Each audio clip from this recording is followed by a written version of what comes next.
Baik, ini adalah video yang keempat tentang replikasi database MySQL. Dan seperti biasa, kita jalankan dulu server 1 dan kita jalankan server 2.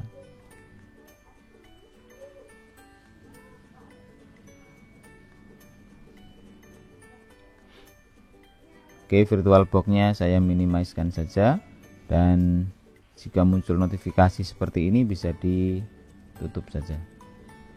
Nah, ini adalah server 1 dan ini server 2 yang kita tunggu proses bootingnya selesai. Nah, setelah muncul login seperti ini di server 1, saya akan login dengan user Ubuntu saya. Begitu juga dengan server 2. Login. Oke, semuanya sudah login, dan langkah pertama, karena kedua server ini kemarin di VirtualBox-nya kita buat DHCP, jadi kita cek dulu IP di server 1 ya. Kita cek di server 1 IP ADDR. IP ADDR. Oke, IP-nya adalah 10.0.2.5, dan di server 2 kita cek IP spasi ADDR, enter. Oke ya, kedua server ini IP-nya sama, jadi tidak mungkin bisa berkomunikasi. Nah, langkah selanjutnya supaya kedua server ini bisa berkomunikasi, kita coba rilis DHCP-nya. Jadi di server 1 ketikkan sudo spasi dhclient spasi minr spasi nama interface-nya yaitu enp0s3, enter. Masukkan password Ubuntu-nya. Oke. Kemudian jalankan kembali sudo dhclient enp0s3 ya. Bedanya adalah tanpa minr ya, enter. Kita cek IP-nya, IP ADDR. Oke, IP-nya adalah 10.0.2.8. Nah, sekarang di server 2 kita rilis DHCP-nya, sudo dhclient minr enp0s3, enter. Masukkan password Ubuntu. Kemudian jalankan lagi sudo dhclient enp0s3, enter. Cek IP-nya, IP spasi ADDR, enter. Nah, IP-nya adalah 10.0.2.6. Oke ya. Jadi kita perlu catat dulu IP-nya berubah ya. Jadi di server 1 ini jadi .8 dan ini menjadi .6. Oke, tetap ya. Nah, oke, ini catatan kita. Oke, kita kembali lagi ke server 1 dan server 2 ya. Untuk langkah berikutnya adalah kita akan melakukan konfigurasi di MySQL server 1 atau master ya. Caranya sudo, gunakan sudo ya, sudo nano ini editornya. Kemudian saya akan masuk ke etc MySQL garis miring mysql.conf.d garis miring mysqld.cnf, kemudian enter. Nah, ini setelah masuk ke file config-nya, nah kita konfigurasi di bawah ini ya, yang penting di bawah mysqld ini ya, mysqld. Kemudian kita config di sini di bind address. Oke, tambahkan di atas bind address itu yang perlu kita tambahkan adalah, oke, kita tambahkan server ID server strip ID sama dengan, kita isi angka 1 ya. Kemudian kita tentukan logbin-nya ini pada var log MySQL garis miring MySQL bin.log. Oke. Untuk bind addressnya di sini kita komen saja. Oke. Kemudian di bagian ini kita tambahkan ini nama databasenya ya, nama database, ini komentar yang akan direplikasi. Nah, kita buat dulu sekarang binlog do db. Nah, ini database-nya. Misalkan kita buat dbt informatika. Kemudian binlog ignore db. Nah, ini yang tidak kita replikasi, yaitu database MySQL. Kemudian lagi binlog ignore db. Di MySQL itu biasanya ada database namanya test. Oke ya. Nah, jadi yang direplikasi adalah dbt informatika, kemudian yang dilewati atau yang tidak direplikasi adalah MySQL dan test. Oke. Sudah. Kalau sudah, sekarang kita simpan, Ctrl X, Y, enter. Nah, berikutnya kita lakukan restart MySQL ya. Sistem ctl, pakai sudo ya, sudo sistem ctl spasi restart MySQL, enter. Oke, selesai ya. Kalau sudah, sekarang kita masuk ke MySQL nya. Berarti MySQL main u, usernya adalah root, main p, passwordnya kita enter dulu, kemudian masukkan passwordnya. Passwordnya sesuai yang sudah kita catat di bagian di topologi kita ya. Passwordnya adalah pwd 123456788. Oke, kita minimize. Passwordnya adalah pwd 123456788. Enter. Oke, sudah masuk ke MySQL nya, dan kita buat database nya di sini. Create, atau kita cek dulu ya, show databases, titik koma, enter. Nah, kita punya database MySQL dan sys ya. Oh, tesnya nggak ada, nggak masalah. Sekarang kita buat database, create database spasi dbt, ini nama databasenya, informatika, titik koma, enter. Oke, setelah itu kita buat user, create user ya, tanda petik, ini nama usernya. Nama usernya misalkan replikator gitu ya. Kemudian add, kasih tanda persen ya, artinya semua yang diizinkan. Identified by, nah ini password yang kita masukkan, misalkan passwordnya replikator pwd gitu ya. Atau kita buat gini, MySQL untuk replikanya MySQL 123456788. Oke, enter. Oops.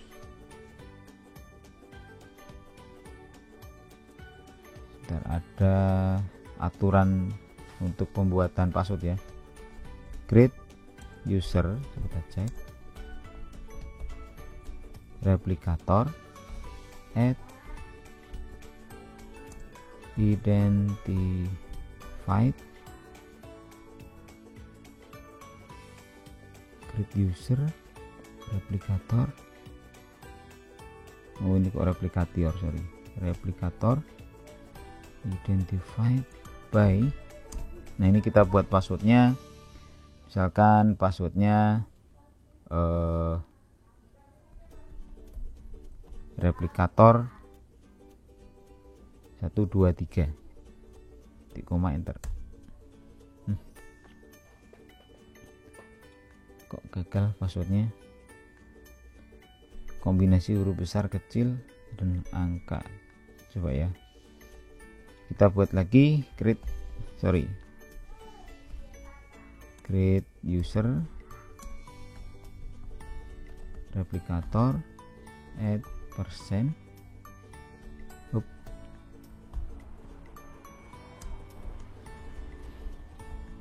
divide by, ini kita buat replicator, ini R nya besar, coba ya, replikator 1 2 3, saya kasih tanda seru. Oke, berhasil ya. Kita catat dulu passwordnya dan usernya di topologi kita. Nah, ini kita tarik dulu. User replikasi ya, username-nya adalah replikator, passwordnya adalah replikator 1 2 3 tanda seru. Oke, kembali lagi ke server kita. Setelah selesai, kita berikan hak aksesnya grant replication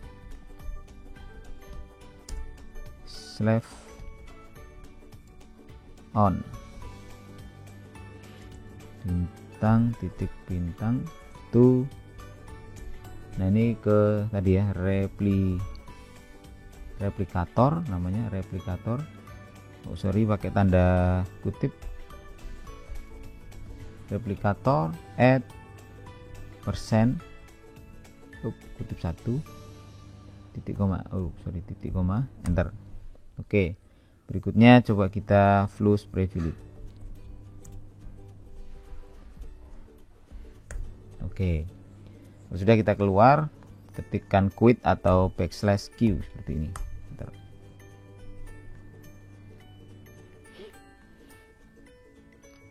Oke, berikutnya kita ke server 2 yang bagian Slav ya, server 2. Nah, server 2 kita coba masuk ke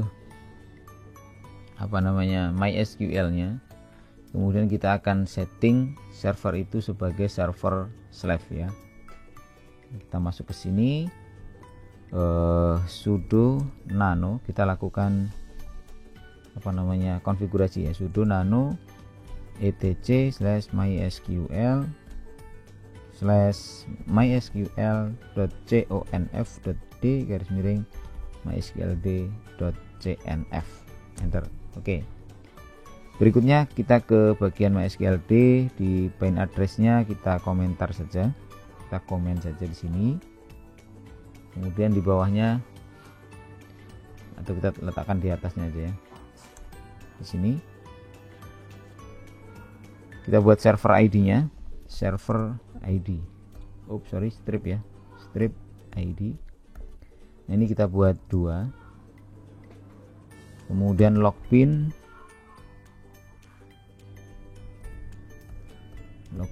sama dengan, nah ini loginnya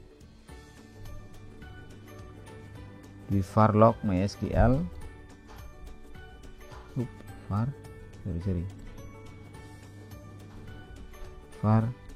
log mysql bin .log,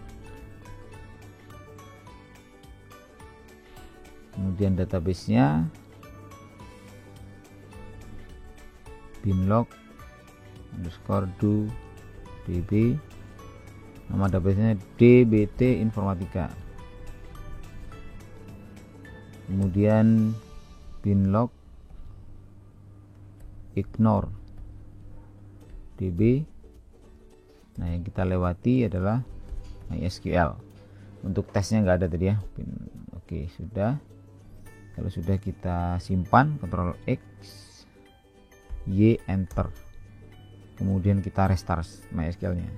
Sudo systemctl restart MySQL, enter. Oke.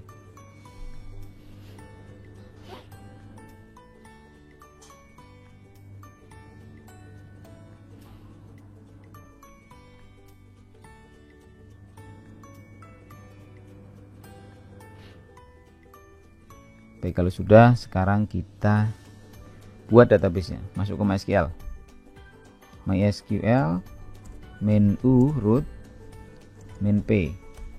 Nah, ini passwordnya sesuai dengan yang kita sudah simpan di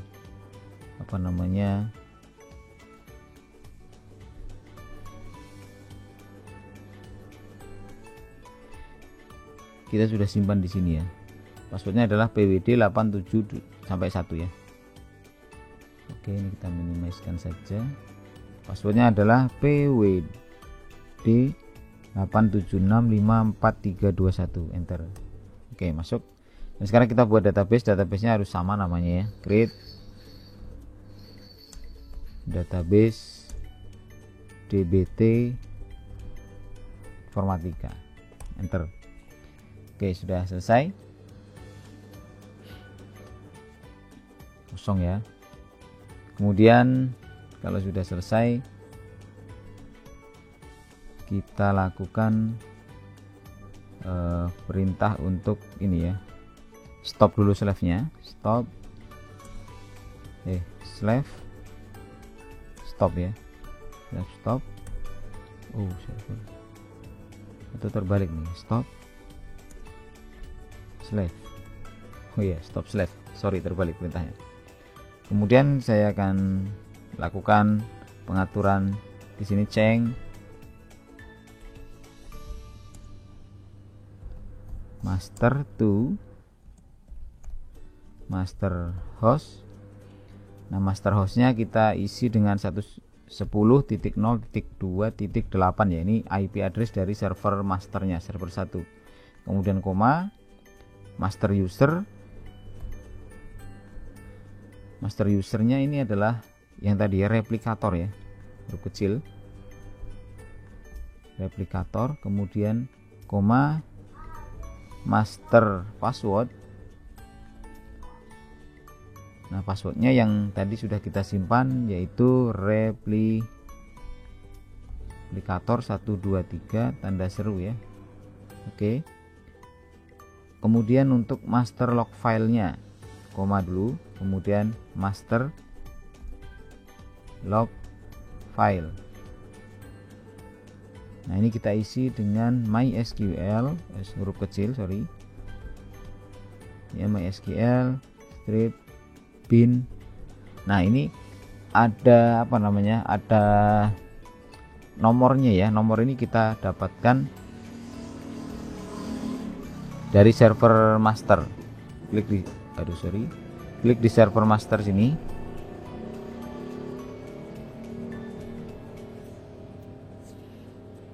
Oke, kita coba masuk ke MySQL lagi di master.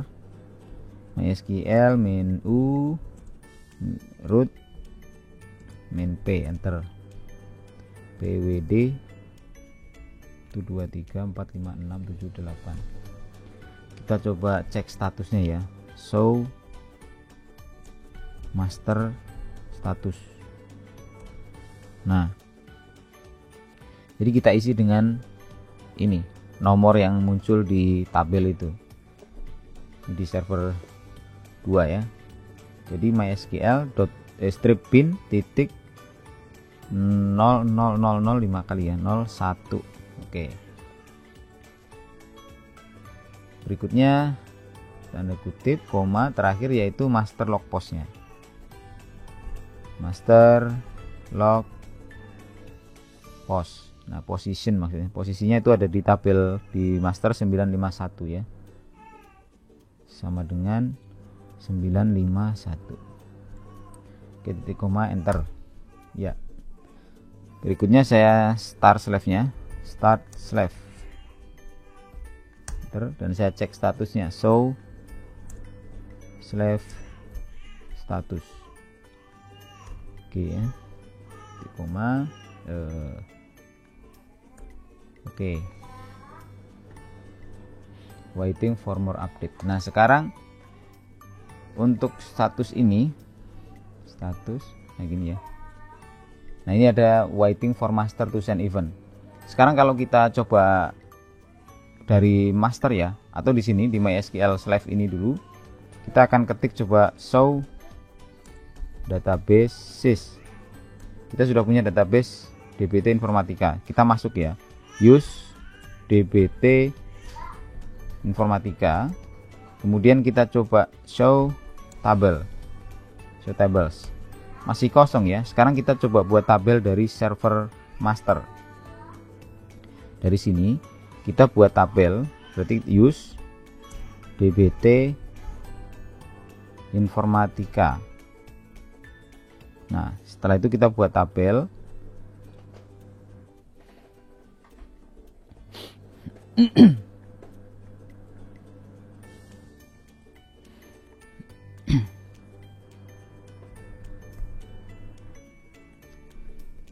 Oke, kita buat tabel untuk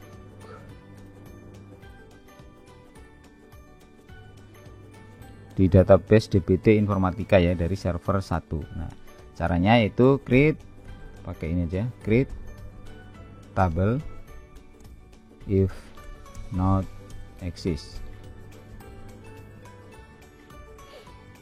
Nama tabelnya adalah mata kuliah misalnya.